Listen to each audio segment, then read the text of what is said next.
Hi guys, my name is Nonima Tigela. Welcome to my YouTube channel. So I want us to focus on one thing that Umnisi told us Ukuthi it's gonna be his strategy and argument because Sana, it's getting trickier every day for the state case. Now Umnisi put his focus also on the 18th July. Yeah, it was the 18th July. A record from Zandile Kumalo's testimony, whereby Zandile was asked what time did the incident happen, and she said between 7:30 at night and 8 o'clock, but before 8 o'clock. That one is very distinct because Zandile knows exactly when the incident happened, and it looks like Zandile was telling the truth. Now, the question that most of us will have is, then what was happening between 8 o'clock until 9? Because Senzo was taken to hospital very late. Senzo was taken to hospital very late. Now, before we get into that, guys, please make sure you do not forget to like, to share, to comment, and most importantly, please make sure you are subscribed on the channel. Please make sure you are watching the videos up until the end and you are watching the ads that are coming through. When you are doing that, you'll be supporting this channel financially and in numbers. Thank you so much. I really appreciate you. Now, Umnisi told us that one of the things that he is, because this testimony refuses to go away, it's quite clear that the people inside the house really lied, including the police that eventually investigated the case and brought it to court. There is a lot of lies, inconsistencies, contradictions that are happening throughout, and that gives reasonable doubt to the accused people. Now, firstly, it was the description. The description from the people inside the house is a mess because nothing sounds or looks like Mtobi Simncube. Whatever they are saying in their statements does not look like Mtobi Simncube. And his defense is that I am not dark skinned and I do not have the big eyes that they are explaining. I never had short dreadlocks. I had long dreadlocks. And yes, I was wearing a khaki jacket that day, but I was wearing khaki altogether. You want to tell me that if someone saw someone who's wearing khaki things, they were going to forget that? Hell no. That is what Mncube says. And the other distinction was that he had an earring. He says, I was a person that wears earrings. My earrings are still here.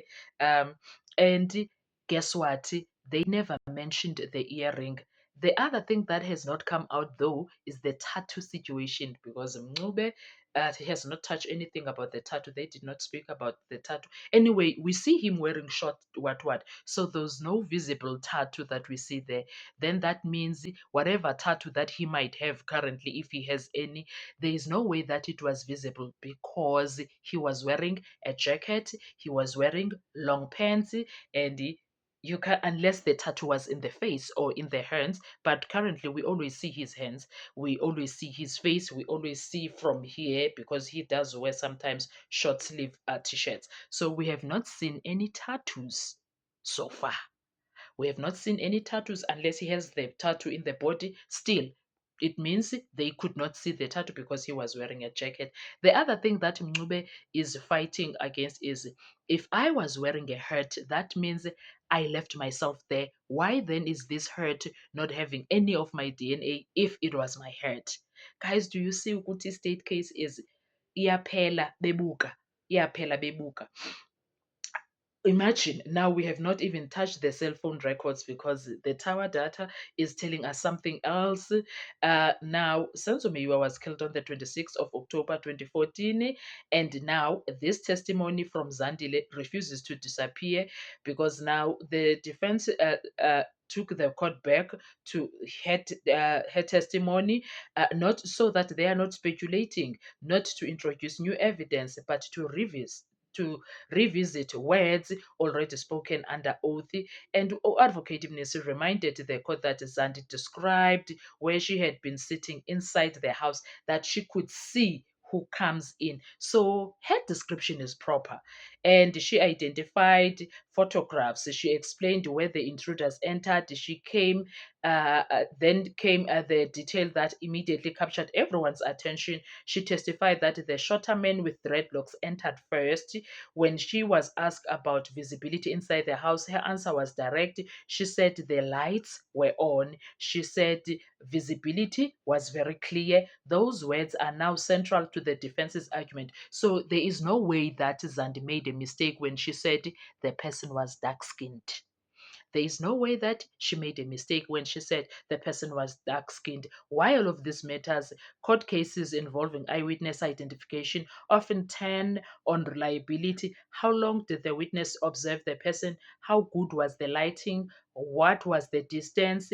Was anything obstructing the witness's view? These questions are questions that are routinely examined because eyewitness evidence can be very powerful, but it must also be assessed carefully alongside all other evidence. Now, Umnisi argues that if the lightning was as clear as described, the witness's physical description deserves close attention. The prosecution in turn will have the opportunity to argue why the court should evaluate that testimony together with the rest of evidence presented during the trial. Ultimately, it is Judge Ratamukwateng who will decide what weight to give to Zandile's testimony. Now, Mrs. strategy, perhaps the most revealing moment came when Advocate Mnisi told the court that this issue would feature in the defense's final argument. That statement matters. Experienced trial lawyers rarely announce a key point unless they intend to build on it later. So that exchange may therefore be laying the groundwork for the defense's closing submissions on the identification.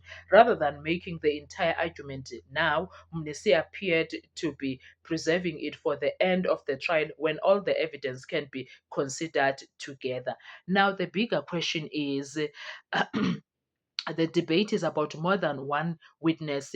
It raises broader questions about criminal investigations and the role of identification evidence. How should courts deal with descriptions given years before trial? How much weight should be placed on an eyewitness's recollection? When does a difference between a witness's description and an accused person appearance become significant? These are exactly the kind of questions the court will have to answer, not in isolation, not emotionally, but by considering all the admissible evidence before it. So, do you see why Umnisi was telling us about the lightning and about the time that Uzandile was like, it was between 7:30 and 8 o'clock? So, what we were not doing was, in fact, what Mnisi was doing there was to show the court the inconsistencies. When you look at Mncube and listen to the evidence of the people that were inside the house, there's a lot. There's a lot. Um, when you place the identification evidence back in the spotlight, for the defense, the witness description is a key part of its case. For the prosecution, that evidence will need to be assessed alongside everything presented during the trial. Now, the court has not reached a verdict, but both sides still have the opportunity to make their final submissions. One thing is certain: when closing arguments